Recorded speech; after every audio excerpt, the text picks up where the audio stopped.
In this video, we shall look at a couple of review problems on electric fields. First, a brief introduction. Charges are source of electric fields. So say you have a positive charge, like that. It will create electric fields in an outward direction, in that manner. And if you have a negative charge, the electric field it creates will be inward in direction, like that, radially inward. Since a point charge or charge is a source of electric fields, then if we ask what is the electric field strength that this positive charge with the strength Q produces at distance, let's say r, from that charge, what would the answer be? The electric field at that distance r is given by the following expression. It is that constant K that we came across in Coulomb's law video times the strength of the charge in coulombs that's producing the electric field over the square of the distance, r squared. The SI unit to measure electric fields is newtons per coulomb. Since electric field is a vector, we should be able to denote direction for this electric field. Now, since we have learned the direction of electric field that is created by a positive charge is outward in nature, so the direction of the electric field is just that. That is the direction. We can denote it by a unit vector r hat, where unit vector r hat is a unit vector along that direction. So this expression can be written in vector language in a following form, by simply inserting the unit vector there.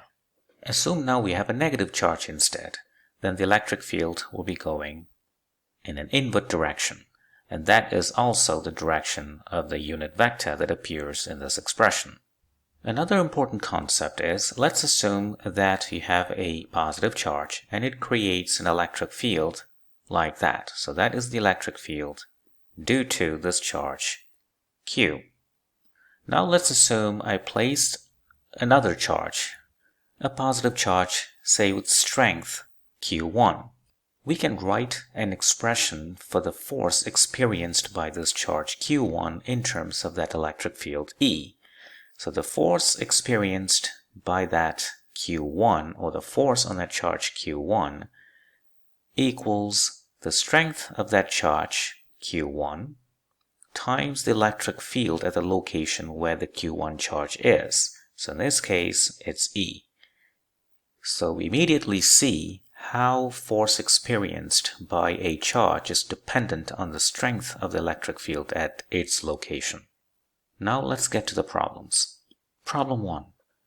A charge Q1 with a strength 8 coulomb is located at the origin. A second charge Q2, that's a negative charge with a strength 6 coulomb, is located on the x-axis 0.6 meter from the origin. Find the electric field at the point P, which has coordinates 0, 0.8 meter. So we created an xy coordinate system. So Q1 is at the origin, which means it's here. So that is the 8 coulomb charge. And the negative charge is somewhere there. So that's your Q2. This is the origin, and this point here is 0.6 meter. We want to determine electric field at some point on the y-axis because the coordinate of point P is 0, 0.8. So the x-coordinate is 0, the y-coordinate is 0.8. So y is 0.8. So that is your point P. What is the electric field here?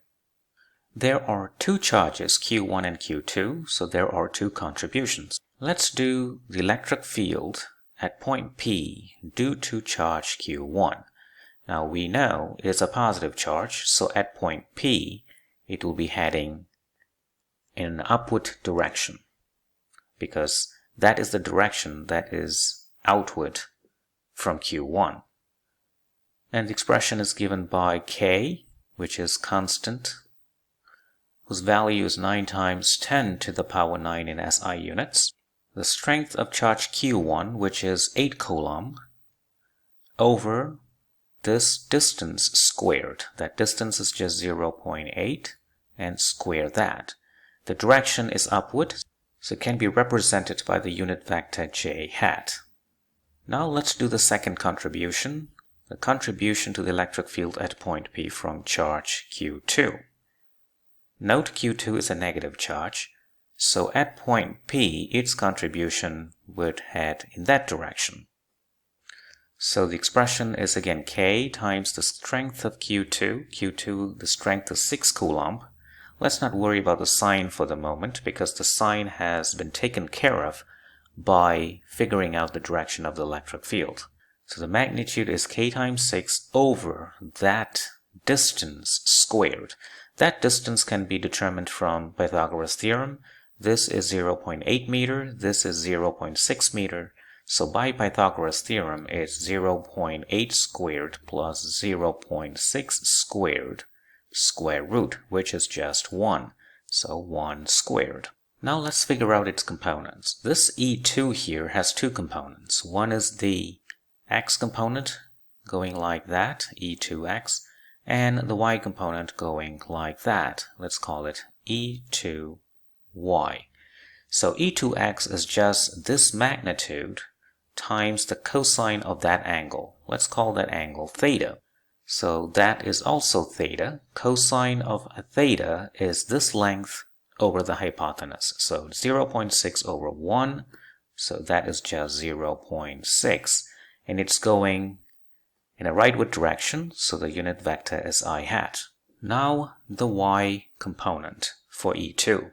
Note that it's going down. So the y component, E2y, is the magnitude, which we have determined here, times the cosine of that angle, or the sine of theta. So sine theta. Sine of theta is this length, which is 0.8 over the hypotenuse, which is 1. Note it's going in a downward direction, so it will be represented by minus j hat. So you'll get minus 0.8 j hat. So we have the two contributions, so we can write the net field at point P. It is just E1 plus E2. So the j will go with the j, the I will go with I. So it will be given by the first term is k times 6 times 0.6 I hat. So that's this term right there. The y components are given by this and that. So it is k times 8 over 0.8 squared minus k times 6 times 0.8. And don't forget j hat, which reduces into 3.6k I hat plus 7.7 k j hat. And of course the unit is Newton per Coulomb. We can determine the magnitude of that electric field in the following way using the concept of vector. It's k times the square root of 3.6 square plus 7.7 square, and that's going to give you, which will give you 7.65 times 10 to the power 10 Newton per Coulomb, where k is 9 times 10 to the power 9. Now what about direction? Note that it has positive x component and positive y component. So we need to figure out this angle alpha. The x component is 3.6k, the y component is 7.7k, so we know from trigonometry alpha is arctangent 7.7 over 3.6, which is about 65 degrees with respect to the positive x-axis. And that solves the problem. Problem 2. In the hydrogen atom, assume that an electron moves in a circular orbit about proton, where the radius of the orbit is given by that number. Find the electric field where the electron is moving, calculate the force on the electron, And if this force causes the centripetal acceleration of the electron, what is the speed of the electron? So that is your proton, and the electron is moving around it. Say in a circular orbit like that, the distance is r. So let's do the electric field. Electric field is due to the proton, and that is given by K, the charge of the proton, which is 1.602 times 10 to the power minus 19 coulomb, over the distance squared. The distance is given as 0.529 times 10 to the power minus 10, and don't forget to square it. So we are taking the charge of proton to be 1.602 times 10 to the power minus 19 coulomb. That is also the strength of the charge of the electron with just the opposite sign, 1.602 times 10 to the power minus 19 coulomb. And we need the mass of electron, which is 9.11 times 10 to the power minus 31 kg. We will use all these numbers in this problem. And for the electric field where the electron is moving, you will get the following answer: 5.15 times 10 to the power 11 Newton per coulomb. Now part B. The force on the electron. So the force on this electron at that location. The force on the electron is given by its charge times the electric field at its location, and that we have just calculated in part A. So the charge of the electron is 1.602 times 10 to the power minus 19 coulomb, and the electric field is just that. You multiply that there, and you get the following answer: 8.25 times 10 to the power minus 8 newtons. So that's the answer for part B. Now part C. If that force causes the centripetal acceleration of the electron, what is the speed of that electron? As the electron moves, because the electron and proton have opposite charges, the electron will be pulled towards the center, namely where the proton is. And since it is maintaining the circular orbit, so there is this centripetal force in action.